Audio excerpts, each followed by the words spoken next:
Koki returns to the castle along with the others. Everyone is happy to meet their friends once again and are having fun at the castle. However, Koki is depressed in the corner. Meanwhile, Nagumo Hajime's group are traveling through the barren desert, seemingly devoid of all life. On their way, Yue and Kaori have a fight over Hajime. Their banter is cut short by a sight of sandworms up ahead. The sandworms decide to attack them and Hajime is forced to fend off against them. The worms start getting closer and Hajime has to sway the vehicle left and right to dodge their attacks. Hajime turns the car and drives backwards to face the sandworms. He activates the rocket launchers and shoots the sandworms with them. With this, the sandworms are defeated. Some more sandworms unearth to attack the group, but they're swiftly taken care of by the front gun in the vehicle. They find an injured priest in the desert who turns out to be suffering. This affliction is caused by the consumption of a poisonous substance. Kaori deduces that the person will die if not given treatment. Kaori absorbs his excess mana in her ring through her light magic. His pain is relieved, but it's temporary, and if they don't fix the cause of the problem, he'll go into mana overload again. The person wakes up and they take him inside. The priest introduces himself as Bize, the son of the Duke Ankaji. Since Ankaji is the town the gang is heading towards, they ask him what's going on in the town. Bize tells them that everyone in town is collapsing from fever due to a poisoned drinking water, which led to mana overload. He doesn't know who poisoned the waters, but he has found a cure, which lies in a mineral called Silstone. When ingested, the mineral can calm the mana.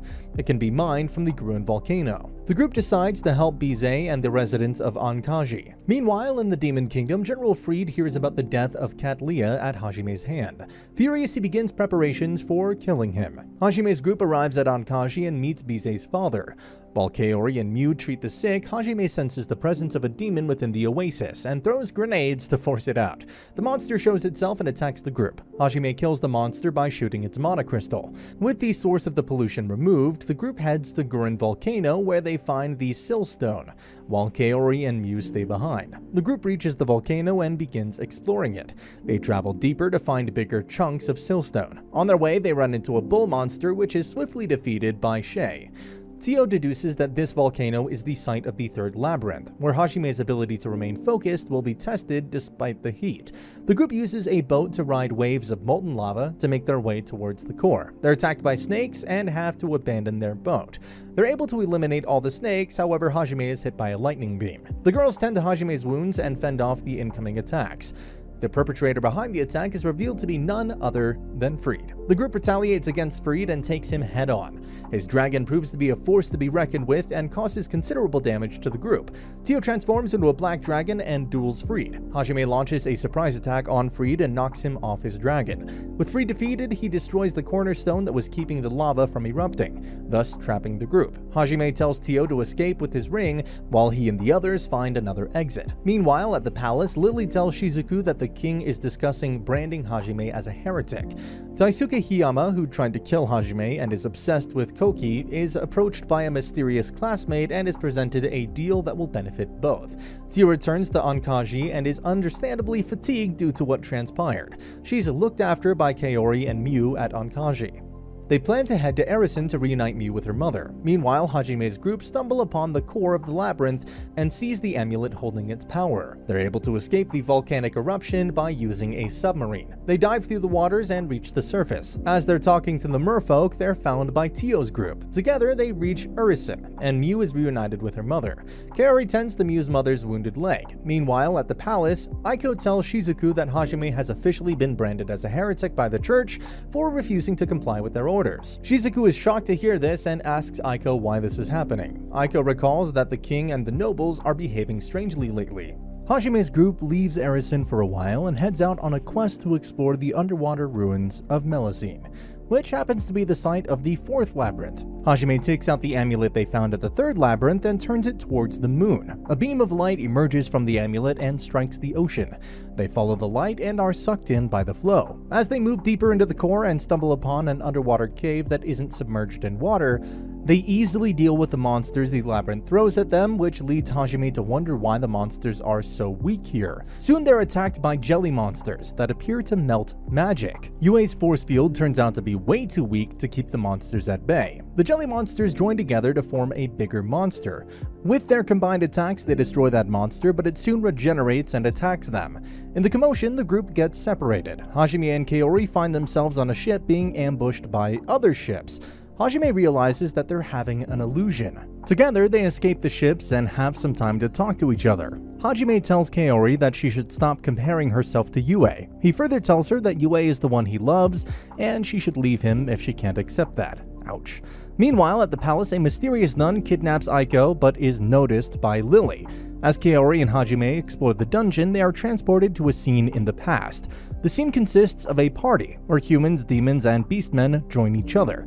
Everyone has gathered here for a peace treaty between all the races after the end of the war. However, the king breaks the treaty and proceeds to murder everyone present on the boat, since he only tolerates those who worship Ehit, their god. As they move forward, Kaori is possessed by a spirit. Hajime refuses to be fooled by the spirit and keeps shooting it to force it out of her body. The spirit finally leaves Kaori's body, and Kaori kisses Hajime and tells him that she wants to be by his side, even though he only has feelings for Yue. The two move forward and reach the core of the labyrinth, where they are reunited with others. Hajime collects the proof of conquest. The group is suddenly attacked by the same monster from before. The monster appears to be unkillable due to its regenerative powers. Hajime says that he'll need minutes before he can summon a strong weapon. Suddenly, Lesson, the fish, shows up and attacks the monster with a shoal of fishes. This gives Hajime enough time to prepare his weapon and shoot the monster with it. The monster blows up and is defeated. Meanwhile, at the palace, the students are worried that Aiko hasn't come back, unaware that she's being held captive at the Divine Mountain. Hajime's group returns to Urizen and decides to stay for a few days. Hajime realizes that they now need to leave, but he's reluctant to leave Mew. Mew's mother thanks Hajime for thinking about Mew's happiness and assures him that Mew will be fine after he leaves the island. Hajime tells Mew that he's going to leave the island. When Mew gets sad, he promises that he'll come back to her once everything is ended. He tells her that she can come visit Earth with him once he finds a way back there. After saying goodbye to Mew and her mother, the group prepares for the journey ahead. Meanwhile, Lily escapes the castle because she doesn't trust anyone in the castle after witnessing the kidnapping of Aiko. After that, Aiko wakes up and asks her captives why she's been locked up, but the nun refuses to elaborate. The Demon Lord's forces prepare to launch an attack on the humans. Back at the castle, Commander Meld talks to a soldier about the void that has affected the majority of the soldiers and is making them feel lethargic. Commander Meld decides to send a letter to Hajime to let him know what's happening in the castle. Daisuke shows up at his door and tells him that he wants to discuss something with him. As he lets him in, Meld's subordinate knocks on the door. When Meld opens the door, he's attacked by his possessed subordinate. Commander Meld wrestles his subordinate and tells Daisuke to run away. However, Daisuke uses the opportunity to stab Commander Meld in the back. Turns out the stab wasn't enough to kill Commander Meld. He uses the magic to free himself and battles the possessed soldiers. He knocks all of them unconscious, including Daisuke. However, they soon get up and are joined by more soldiers. Commander Meld is forced to flee. Outside, he's killed by Apostle Noint. The mysterious student finds the letters Commander Meld was supposed to send to Hajime. She destroys the letters while scheming her next plan. Meanwhile, Hajime's group runs into some bandits that are looting a group of travelers. Hajime begins shooting at the bandits while Kaori tends to the wounds of the travelers.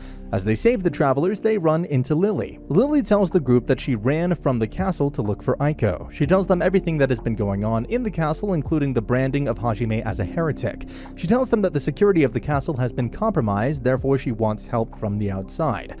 Hajime decides to free Aiko from the prison at Divine Mountain, which also happens to be the site of the 5th labyrinth. They reach the castle and Hajime frees Aiko from her prison by destroying the wall. As they prepare to leave, Hajime senses that the demons have broken the barrier and are going to attack the lands of the Haley Kingdom. Hajime rescues Aiko, however, Apostle Noint appears and attacks them. The forces of the Demon Lord surround the walls of the capital and start attacking it. The walls start to give in and begin to crumble into dust. The dragons of the demon army get inside the capital and begin attacking. Tio transforms into a dragon and starts looking for Hajime. Yue and Shay are suddenly attacked by Freed and his soldiers, but thanks to Yue's magic, they survive the blast. Freed tells them that this time he's going to kill all of them. However, it turns out that he underestimated their abilities as they wiped out a good chunk of his dragon army. Half the army goes after Yue while the other half goes after Shay. The demon commander confronts Shay and swears revenge for killing Cat Leah. Shay uses her hammer to repel his army. She starts using long-range attacks to take them out.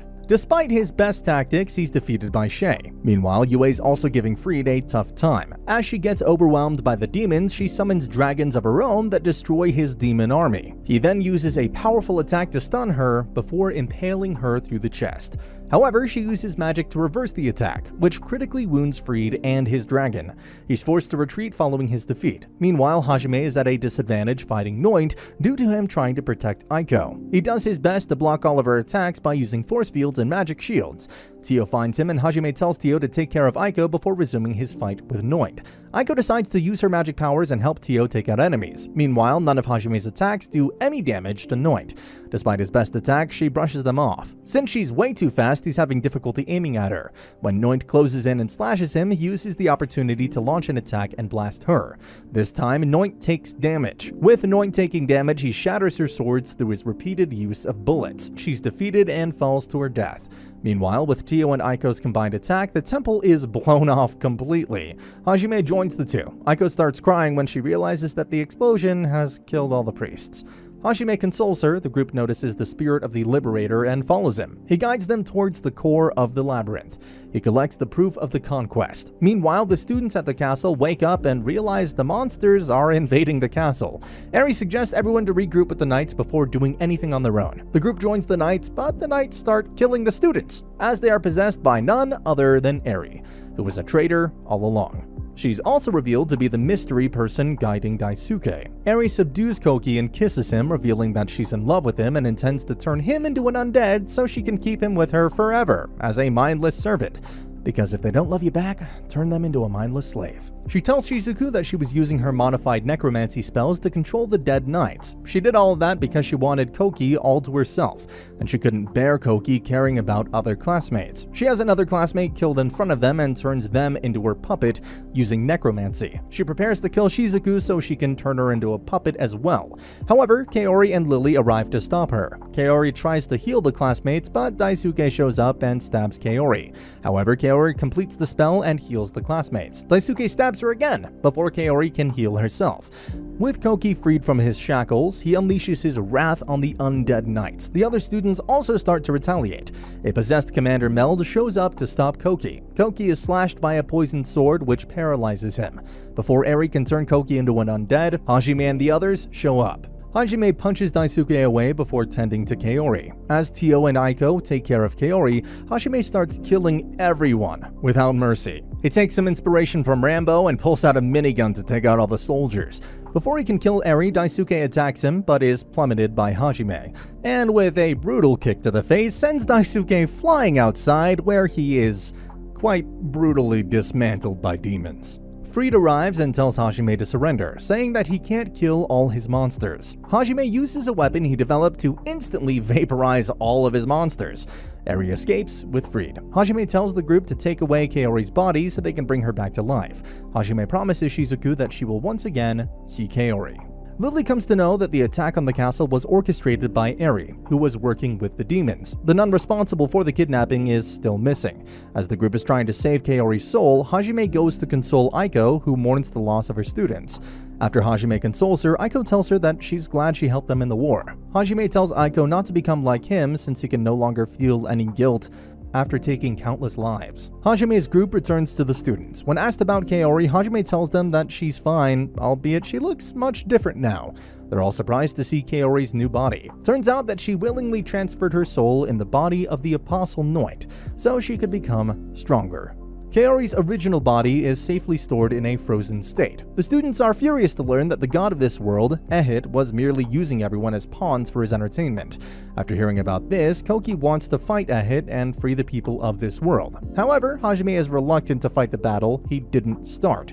Later, Hajime's group prepares for their journey to the next labyrinth. Koki and the other students want to join him on his endeavor so they can become strong enough to protect their loved ones. Hajime agrees to take them with him. The other students join Lily as she intends to meet the Emperor and tell him about Ehit's plans. At dawn, the group prepares to embark on a new adventure along with new students. And that's the end of the video. As always, if you liked what you saw, subscribe to the channel. I'll be uploading a lot of videos just like this, so I'll see you at the next one.